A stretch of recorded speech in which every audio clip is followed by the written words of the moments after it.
a deposed ruler whose death is shrouded in mystery. A legion of enemies elated to see him gone. Suspicions that linger for a century and a half. And an obscure Swedish dentist driven to solve one of history's greatest mysteries. The murder of Emperor Napoleon Bonaparte.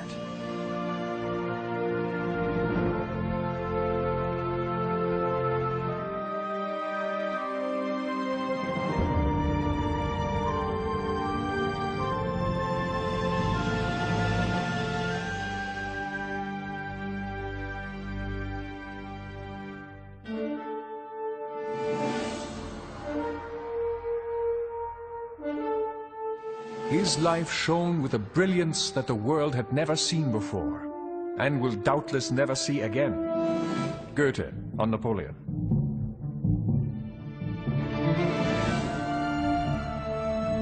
He was among the most charismatic figures to have ever graced the earth. France's glorious emperor, Europe's dreaded usurper. Around the world and across the decades, his loyal followers have hungered for details of his awe-inspiring life. Not even death nor the passage of time have managed to dislodge his hold over men. Göteborg, Sweden, 1955.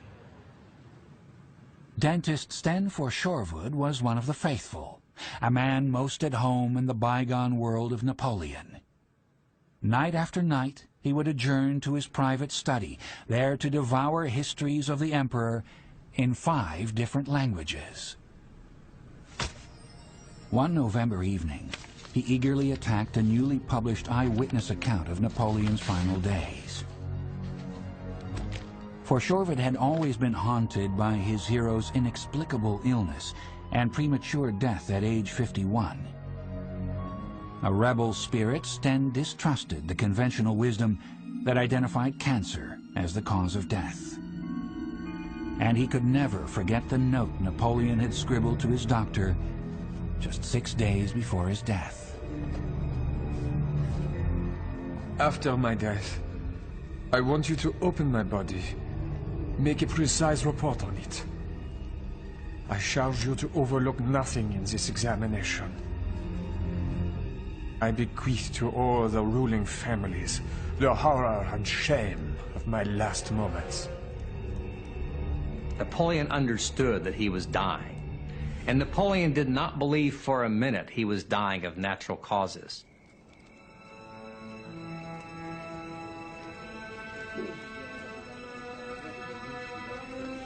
By May of 1821, the greatest conqueror since Caesar had become a tragic lesson in humility and hubris. Exiled by the British crown to the remote island of St. Helena, he lay wasting away, victim of an unknown and excruciating ailment. Around him stood the suspects in a mystery that would remain unsolved for 150 years. Chief Valet Louis Marchand, the devoted and vigilant servant who slept by his master's side. Count Charles Tristan de Montholon, head of the household, whose selfless dedication led Napoleon to call him the most faithful of the faithful. Dr. Francesco Antomarchi, the Corsican physician seemingly baffled by his patient's symptoms. Word of each agonized breath was sped to the nearby mansion of Governor Hudson Lowe, the emperor's despised chief jailer. For years, Lowe and Napoleon had waged psychological warfare upon each other. Across Europe, crowned heads yearned for word that their great nemesis was no more. They remembered bitterly how his armies had conquered their lands and expelled them from their thrones. As long as he lived, it could happen again. Here was a man who was utterly and completely dangerous to them. This is someone who was called the great thief of the world, the great ogre. This is someone who even on a little island in the middle of the South Atlantic was feared and respected by people all over Europe.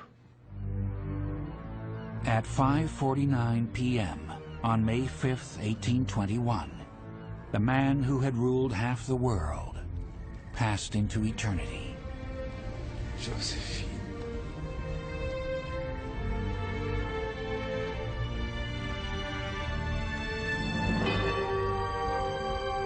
At that moment, our sobs burst out all the stronger as they had been suppressed. Comte de Monthelon and all those present approached and placed a kiss on the hand that had acted so kind to all, and which death had just turned to ice. Louis Marchand. Napoleon's grief-stricken courtiers served him faithfully in death as they had in life. Marchand waited until the customary hour of midnight before taking charge of the lifeless body.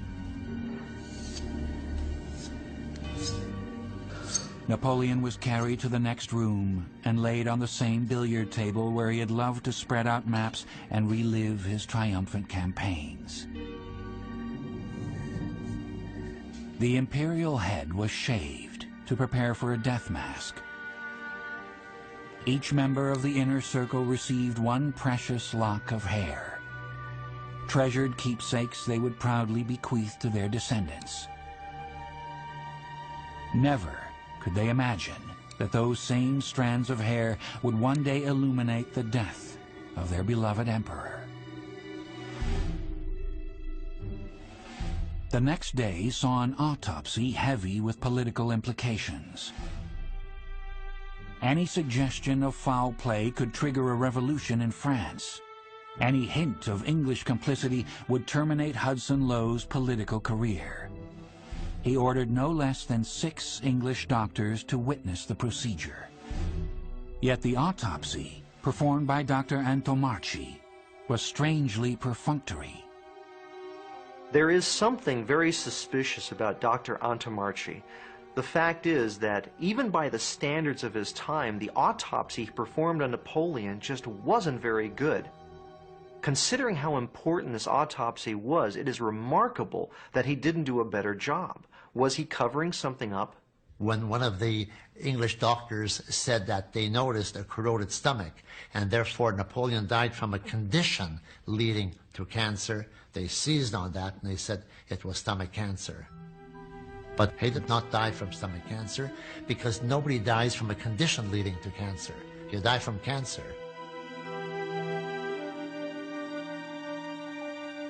When the doctors submitted 4 separate reports, Lowe simplified them into a single finding. The official autopsy listed cancer as the cause of death, a verdict etched in the annals of history as fact. On May 9th, a melancholy procession laid Napoleon to rest at Geranium Valley on St. Helena. The mourners were led by Monthelon and Marchand, each the recipient of a large cash bequest from Napoleon's will. They had served the emperor well and been amply rewarded. For their daughter Malvina, Marchand would write the memoirs of his years with the immortal emperor. Everybody else wrote a diary, had the book published, and made a lot of money. But he wrote his book for his daughter. He wanted his daughter to know exactly how he served the emperor. No money at all whatsoever, and he ordered his family never to have his diary published. Marchand's descendants kept his diaries private until 1952, when Napoleon scholar Henri Lachouque purchased the Marchand estate. 3 years later, the memoir was published in French, the last and most detailed account of Napoleon's final days. The release of Marchand's diaries was a major event for Napoleon buffs, including 52-year-old Sten Forsjorved. Sten had long been troubled by questions surrounding the emperor's death. If Napoleon had died of cancer, Why was he not emaciated, but bloated and obese? Why were no growths or tumors found in his body? Reading the memoirs, Forsjorvad began to jot down a chronology of Napoleon's symptoms. Suddenly, he had an extraordinary revelation and called out to his wife, Ulla. You must come and look here. He showed me the book.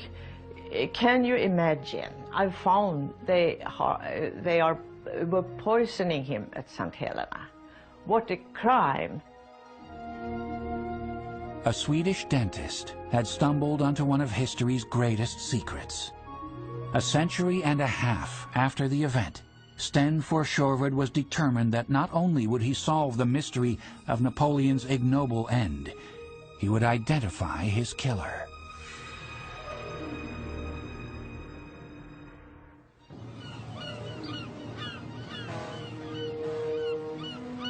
Autumn 1955.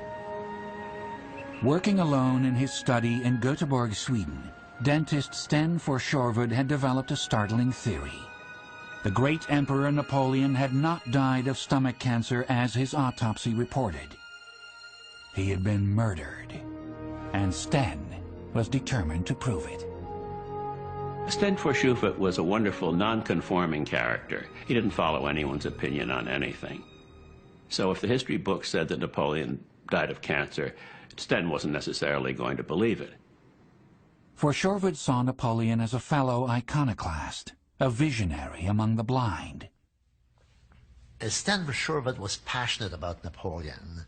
He loved Napoleon because he expanded the thought of fraternity, liberty, and equality for all people.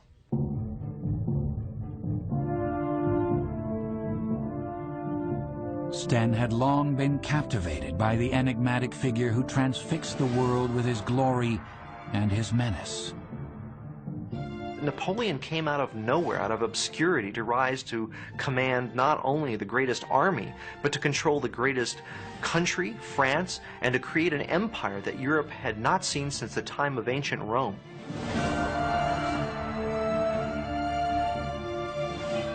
Napoleon's gifts were legend. A magnetic presence, a brilliant mind, and masterful insight into men's deepest desires. He inspired feverish devotion, even among his foot soldiers, by forging personal connections with them. He would come up and say, "I remember you when we fought at the Battle of Marengo. Yeah, I remember you from Austerlitz." And so all of these people felt they had a personal stake in Napoleon being emperor. This wasn't somebody miles and miles away. He was their emperor. He cared about them.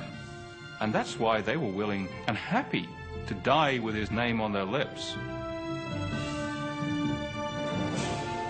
As Napoleon's armies swept across Europe, they brought with them revolutionary ideals.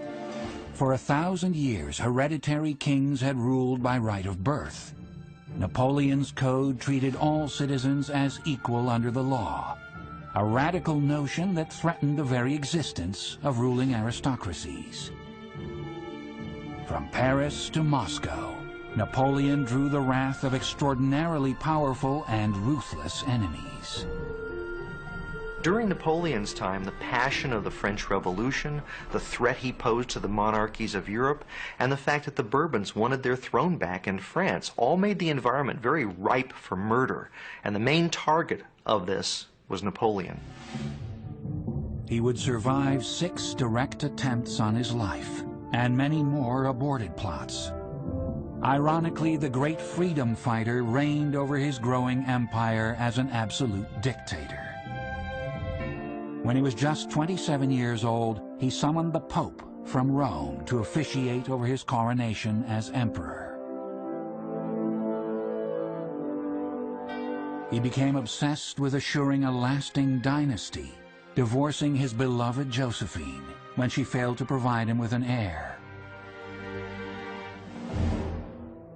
Driven by lust for world conquest, he ordered a disastrous invasion of Russia. He wanted to advance, always get forward, get the enemy, fix the enemy, defeat the enemy, and then take over the country. And in trying to do that, he did eventually overreach himself. 500,000 men followed him into the Russian winter. Less than 1 in 10 would live to see the spring.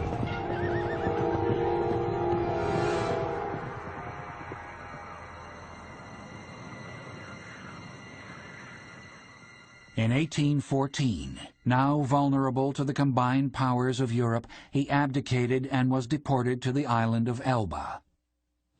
Less than a year later, he escaped.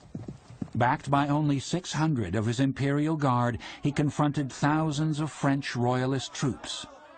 Unarmed, he walked to the front lines and boldly presented himself. Soldiers, in my exile I heard your voice. I have come back in spite of all the obstacles and all the danger. If there is a soldier amongst you who wants to kill his emperor, let him do it now. Here I am.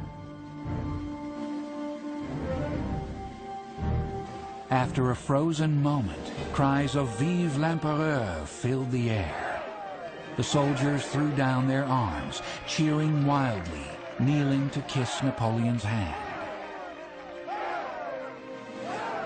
In just 3 weeks, his ranks swelled to 400,000 men. Louis XVIII and the Bourbon family fled for their lives. A terrifying ordeal they would never forget. The kings of Europe hastily joined forces to rid themselves of the great usurper. In June of 1815, Napoleon met Wellington at Waterloo and faced final defeat. Humiliated, he surrendered himself into the hands of the English.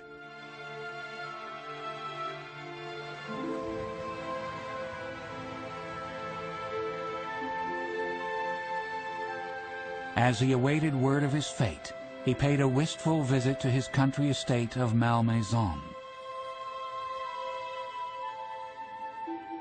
He lingered in the bedroom he had once shared with Josephine, and where she had died a year earlier.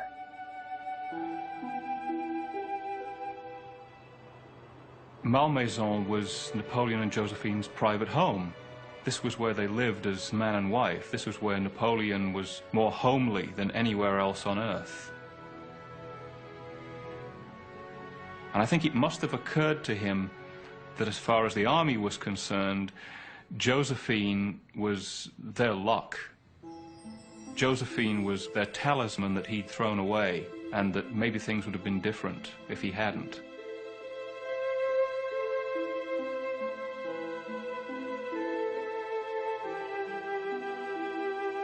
No one but myself was the cause of my fall. I was my own chief enemy, the engineer of my misfortunes. I wanted to embrace too much. Napoleon had begun a downward spiral that would lead inexorably to his death. Fate seemed to have turned against him. But to Sten Forshourwood, Louis Marchand's memoirs revealed that man had lent fate a sinister hand. Forshourwood was trained as a toxicologist. Reading the diary, he recognized many symptoms of chronic arsenic poisoning.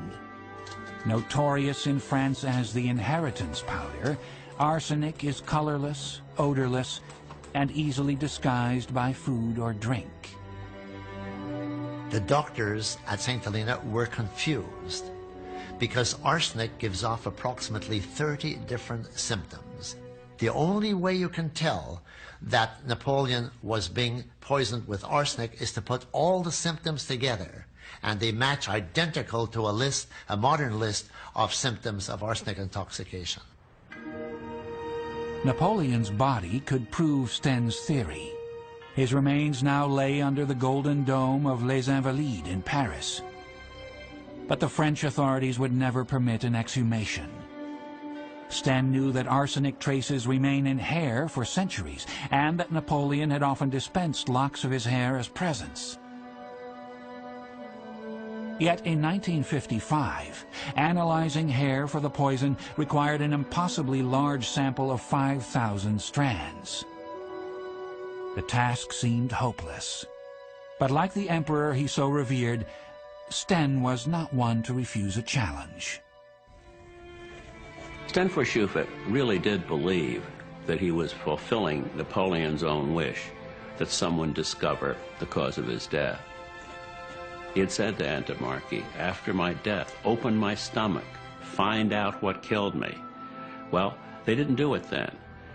And Verschuffet came along a century and a half later, great admirer of Napoleon, and he said, "I feel that Napoleon is telling me you do it," and he was going to do it. Had the great Napoleon been murdered with arsenic? Sten Verschuffet was a believer, but knowing the truth and proving it are two very different things. November 1959 found Sten at the library in downtown Göteborg, engrossed in the latest issue of Analytical Chemistry. An article by Hamilton Smith, chairman of the University of Glasgow Department of Forensic Medicine, described a new method for testing arsenic content from a single strand of hair. Galvanized, Sten immediately embarked on a search for surviving locks of Napoleon's hair. He and his wife Ulla traveled to Paris. While he attempted to contact Napoleonic scholars, she enjoyed the sights of the city. He left repeated messages for Prince Napoleon, a descendant of the emperor's brother, and one man who could surely point the way to some of the precious hair. Prince Napoleon never responded. French historians, loath to see their conventional views disturbed, were equally cool to Sten's appeals for help. After a week cooped up in his hotel room, Sten had no hairs and no prospects. On the verge of giving up, he finally tracked down Commander Henri Lachouc, the scholar who had published Louis Marchand's memoirs. In this townhouse, Sten explained his quest for Napoleon's hair, and Lachouc startled him by replying, "I have some of the emperor's hair right here."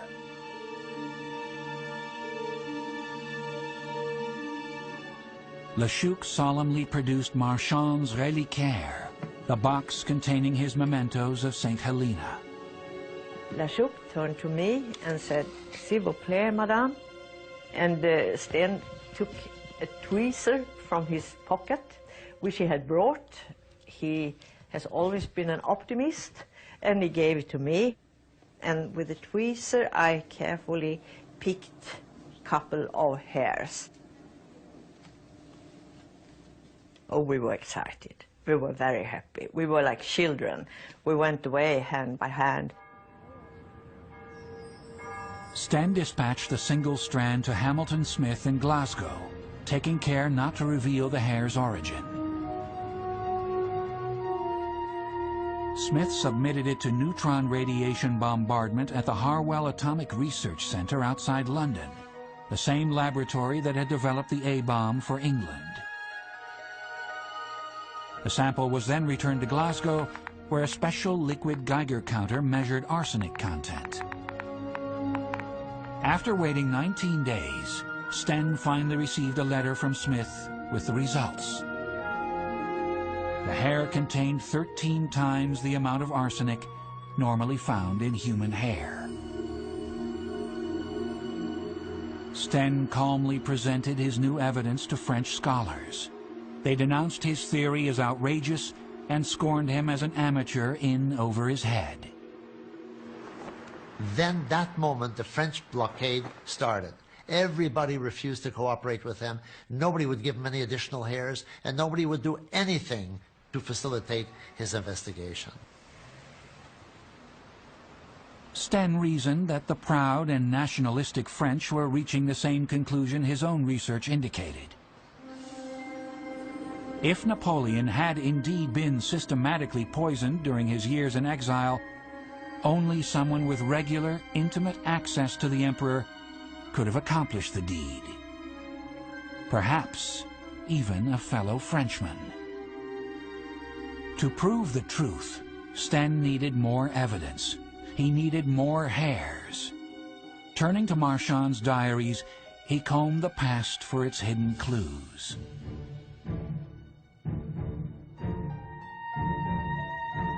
By 1815, the royal powers of Europe had seen Napoleon rise from the ashes and vowed never to let it happen again. After Waterloo, they condemned him to the most isolated spot they controlled on Earth, a volcanic cage in the South Atlantic, the island of St. Helena. It took weeks by ship simply to get there from England. And once you were there, you would find a small, rocky island, an area that is 1,000 miles from nowhere. In October 1815, Napoleon and his small entourage arrived at the place he came to call this awful rock. The British directed him to live in Longwood House, a dilapidated residence buffeted by swirling winds and inhabited by scores of scurrying rats.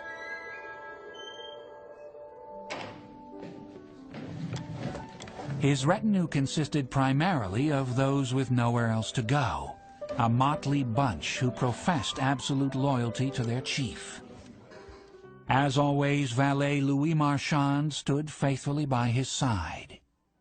From the time of being a teenager on, he knew nothing but service to Napoleon, and the most intimate kind of service. He was with him all the time.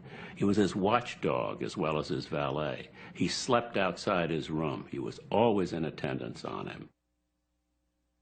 Fellow Corsican Franceschi Cipriani kept his eyes trained on the emperor. Cipriani had grown up with Napoleon and served as his bodyguard and secret agent. The old friend spoke a Corsican dialect unknown to anyone else on the island. A handful of officers pledged allegiance to the deposed emperor. Count Charles Tristan de Montholon was a rarity, an aristocrat who had joined with the revolutionary Napoleon. When Napoleon was being sent to St. Helena, Montholon volunteered energetically, "Please let me go with you on St. Helena." Now, Montholon was a playboy. Montholon was a spendthrift. At one time during the Restoration period in 1814, he had misappropriated a very large sum of money to himself.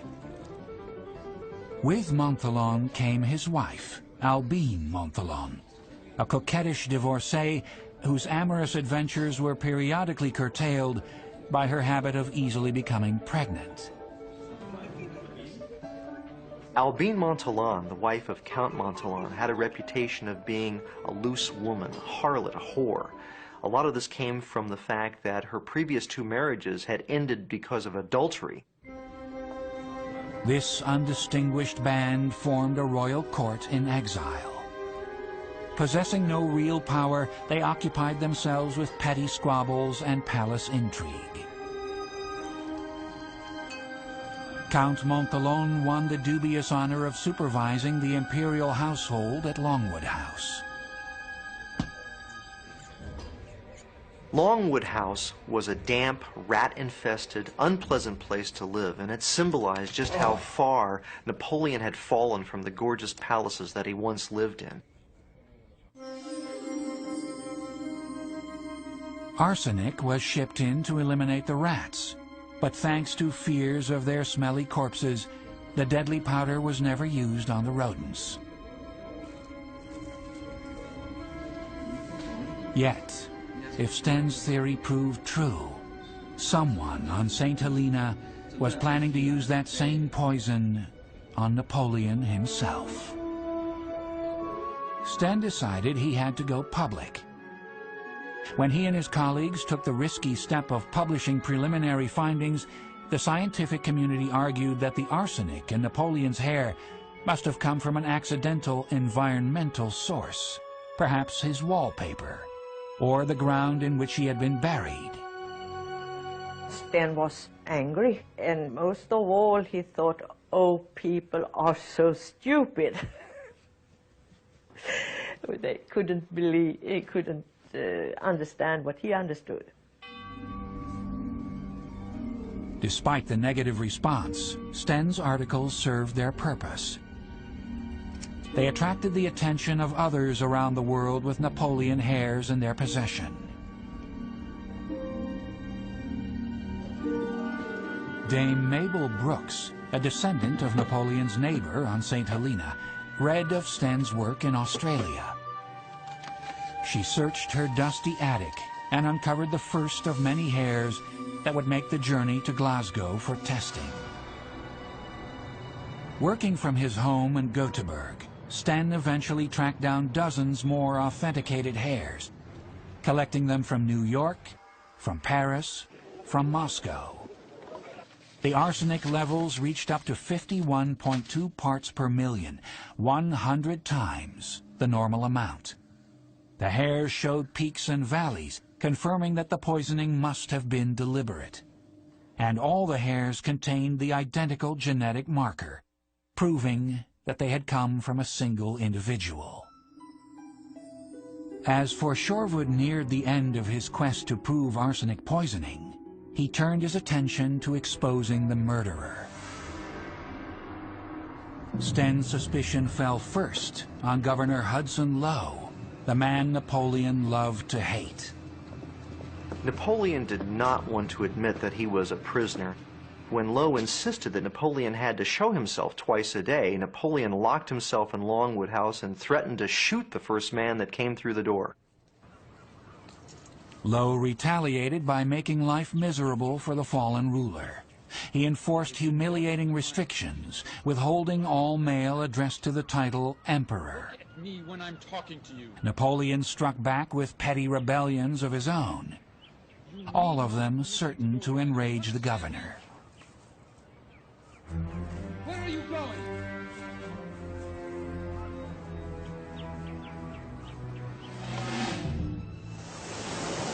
Napoleon presented a brave front to his enemies, but confided to friends that he felt as though he was being punished by the gods. Over 6 long years of exile, he was haunted by his lost glory. Napoleon saw himself chained to a rock and gnawed at by his own greatness for the rest of his life, the memory of what was and what will never be again. Though he felt like a helpless prisoner, his jailers still considered him the most dangerous man on earth. England devoted 5,000 soldiers and a flotilla of ships to secure his island cage. Napoleon desperately missed his son from his second marriage and despaired of ever seeing him again. His happiest days on the island were spent in the company of a 14-year-old English tomboy named Betsy Balcombe. They teased each other mercilessly and delighted in playing games together. Foreign agents kept their governments informed of Napoleon's every move, even filing dispatches about Betsy. They duly reported home on the jealousies provoked in his inner circle when Madame de Montholon triumphed over her rivals and climbed into the imperial bed. One day, Napoleon came upon Albine reading the history of Madame de Brinvilliers, the true account of a gentle French lady who in the 1670s poisoned her husband, children, lover, father, and both brothers with arsenic. Napoleon knew of the famed case and remarked that poison is a coward's weapon. The affair was not destined to last. Albine, true to form, became pregnant and returned to France to have her baby, a girl who bore a striking resemblance to the emperor. Napoleon, who had come to rely on the companionship of her husband, was secretly relieved when Count Montholon chose to remain in his service.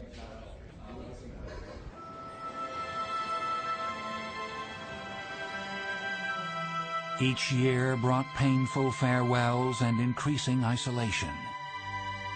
When Betsy Balcombe's father, William, refused to spy on Napoleon for Lowe, the governor ordered the entire Balcombe family back to England. Betsy and her famed playmate shared an emotional parting. Betsy Balcom cried uncontrollably. She was emotional, she was extremely unhappy, but Napoleon felt for her. And he took out his hanky and he said, "Betsy, don't cry." And he says, "Keep my hanky as a souvenir." And in fact, he had called over Santini, his butler, who cut a mesh of his hair, and he said, "Here's a mesh of my hair so you can remember me by it."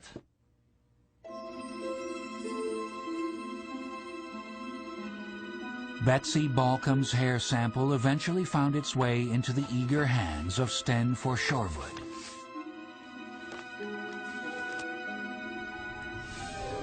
The period recorded by Betsy's hair, late 1817, was the beginning of Napoleon's serious illness. Bedridden, he endured chills, vomiting, delirium. A series of doctors found themselves perplexed by his symptoms. Dr. Antomarchi, the man who would one day perform Napoleon's autopsy, seemed as puzzled as his colleagues.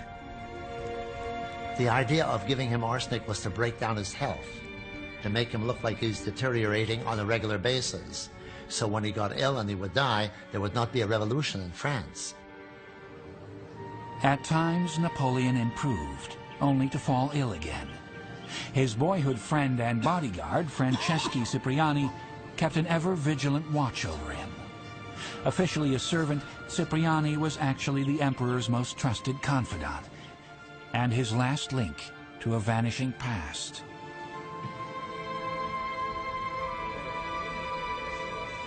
And then one day, Cipriani got extremely sick. He had been in perfect health. 2 days later, he dies. He is immediately buried. Napoleon's suspicious. You don't just up and die that quickly without any warning. And so Napoleon says, "Let's have an autopsy. I want an autopsy of Cipriani." So they go to dig up Cipriani's body, and lo and behold, it's missing.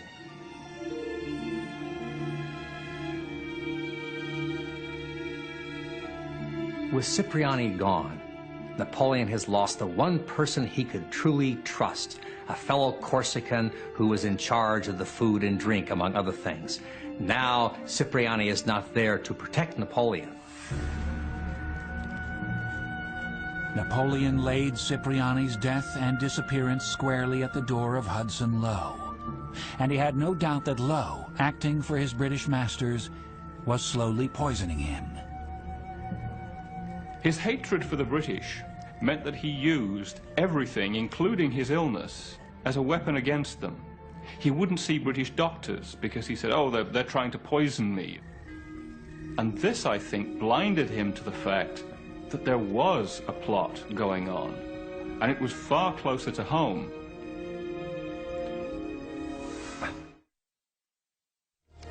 Nearly 10 years after opening Marchand's diary, Sten for Shorewood felt sure he was closing in on Napoleon's murderer. Advances in arsenic testing technology gave him the final piece in the puzzle. By the early 1960s, a strand of hair could be tested in sections. Each 5mm piece contained the record of 15 days in a person's life. Hair shaved from the scalp on a known day, like the day after Napoleon's death, thus provided an extraordinarily detailed chronicle of arsenic intake.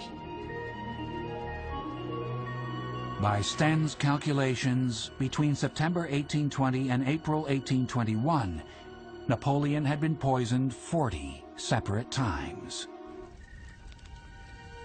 For 5 long months, he struggled valiantly against the enemy that was silently devouring him.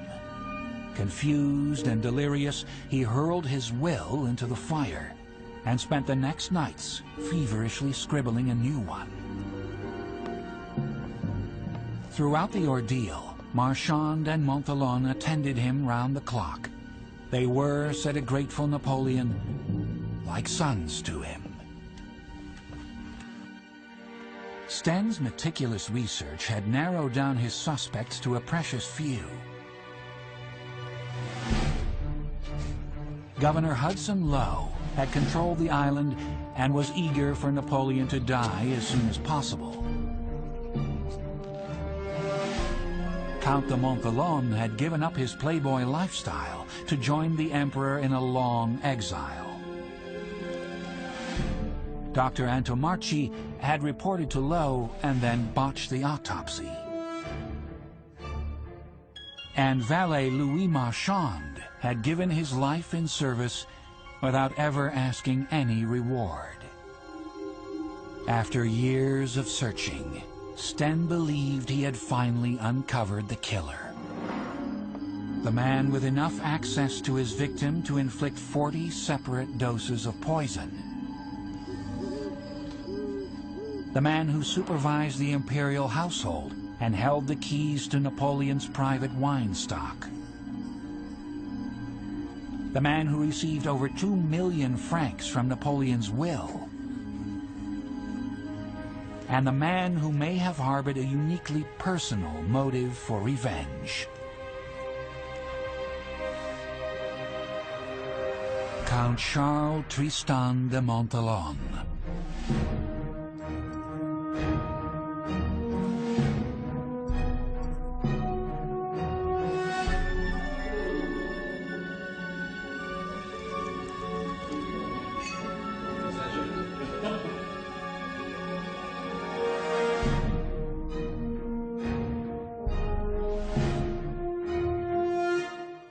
During Napoleon's first exile to Elba, Montholon had renounced the revolution and pledged his loyalty to the Bourbon regime. They rewarded him by paying off his gambling debts. We believe that the Count de Montholon was an agent of the Comte d'Artois and working against Napoleon. The Bourbons were frightened to death that he might return. The Bourbons called him in French le revenant. Le revenant means the person who comes back again. They shipped him off to exile once at the Elbe, and he returned. And the Bourbons had to flee for their lives because Napoleon took over the throne again. This time the Bourbons said, we're not making the same mistake. We're going to get somebody out there who will poison him and he won't come back to France. Although most modern scholars now accept Sten's theory, Montholon's contemporaries never suspected him. The Count squandered the fortune left him by Napoleon, only to be rescued once again by the Bourbons. He would spend the rest of his life scheming to gain the favor of whatever regime held power.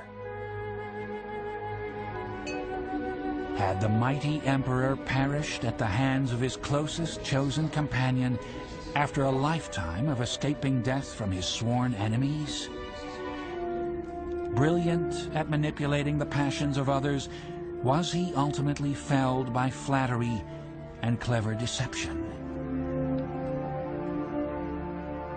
In 1840, French King Louis-Philippe responded to rising Bonapartist sentiment by agreeing to Napoleon's final wish, that his remains lie among the French people he so loved.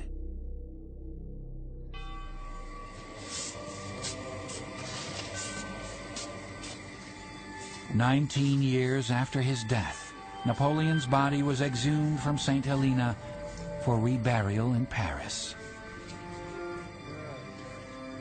Louis Marchand, then 49 years old, was there with his daughter Malvina. For her, he would recount his long-ago days with the emperor in a memoir, a historical time bomb destined to explode in the hands of Sten Forsjorvud.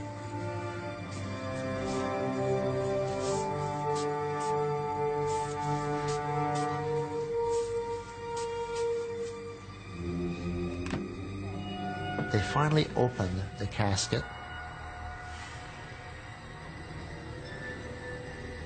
And there was Napoleon, like he was sleeping.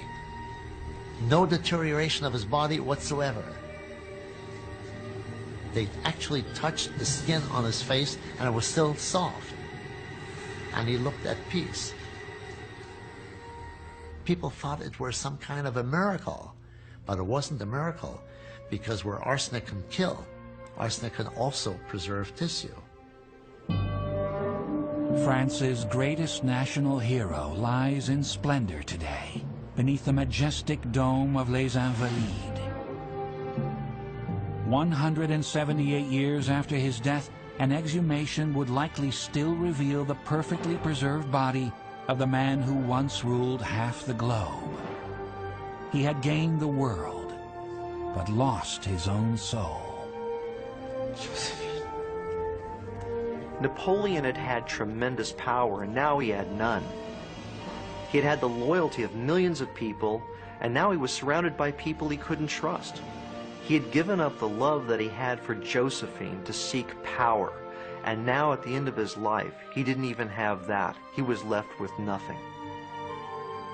But Napoleon had left his imprint on history and inspired Sten Forsjord to do the same.